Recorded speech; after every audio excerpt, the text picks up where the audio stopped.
আমাক মৰম দিছে মই ভাবোঁ কোনোবা জনমত কৰা পুণ্যৰ ফলত আমি ইমান মৰম পাইছোঁ মই কৃতজ্ঞ জীৱনৰ অন্তিম দিনলৈকে সৰুপথাৰ সমষ্টিৰ ৰাইজৰ সেৱা কৰি যাম তাৰ কাৰণে যাতে ভগৱানে শক্তি দিয়ে তাৰ কাৰণে প্ৰাৰ্থনা মই এইবাৰ সৰুপথাৰ সমষ্টিৰ উন্নয়নৰ নতুনকৈ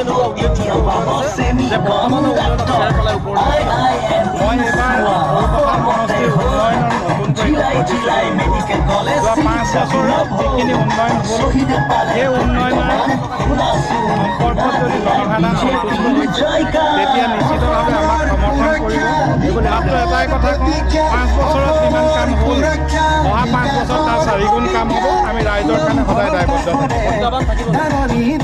যিকোনো নিৰ্বাচন যিকোনো কথাতে প্ৰত্যাহ্বান কিন্তু মই সদায় ভাবোঁ আমাৰ প্ৰতিদ্বন্দ্বী বেলেগ কোনো নহয় বৰঞ্চ আমি নিজে মই যদি ভাল কাম কৰোঁ প্ৰতিদ্বন্দ্বী মোৰ কাৰণে কোনো ফেক্টৰ নহয় আৰু মই যদি বেয়া কাম কৰোঁ মোৰ বেয়া কামখিনিয়ে মোৰ প্ৰতিদ্বন্দ্বী গতিকে যদি 5টা বছৰত মই ভাল কাম কৰিছোঁ মোৰ কোনো প্ৰতিদ্বন্দ্বী নাই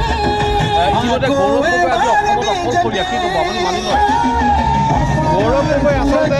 সম্পৰ্কত অসমৰ মানুহৰ এটা ভুল ধাৰণা আছে যে গৌৰৱ গগৈ মানুহে ওচৰৰ পৰা কেতিয়াও নাপায় তেওঁ ৰাজপুত্ৰ তেওঁ কেতিয়াও ওচৰৰ পৰা নাপায় নোপোৱাৰ কাৰণে মানুহে গৌৰৱ গগৈ সম্পৰ্কত বহুত উচ্চ ধাৰণা লৈছিল যিটো কাৰণে যোৰহাটত তেওঁ জয়লাভ কৰিছিলে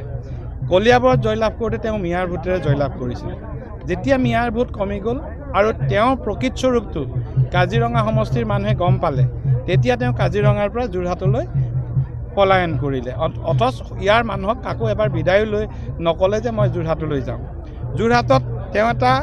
ছ'চিয়েল মিডিয়া বা বেলেগ ধৰণে এটা হাৱা ক্ৰিয়েট কৰি নিজৰ সম্পৰ্কত এটা মিছা ইমেজ ক্ৰিয়েট কৰি জয়লাভ কৰিলে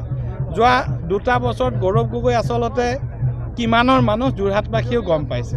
আৰু লাহে লাহে অসমবাসীয়েও গম পাইছে এই মানুহজনৰ ওপৰত ৰাইজে যিটো বিশ্বাস কৰিছিলে আস্থা ৰাখিছিলে সেয়া যে ভুল আছিল আৰু সমগ্ৰ অসমবাসীৰ আস্থা আৰু বিশ্বাস হেৰুৱা এজন ৰাজনৈতিক নেতা সদায় অকলশৰীয়াই হৈ থাকিব তেওঁৰ কোনো লগ নাথাকে আৰু তেওঁ ব্যক্তিগত ৰিলেশ্যন পাব্লিক ৰিলেশ্যন খুব বেয়া ৰাজনৈতিক নেতা ইমান অহংকাৰী মদগৰ্বী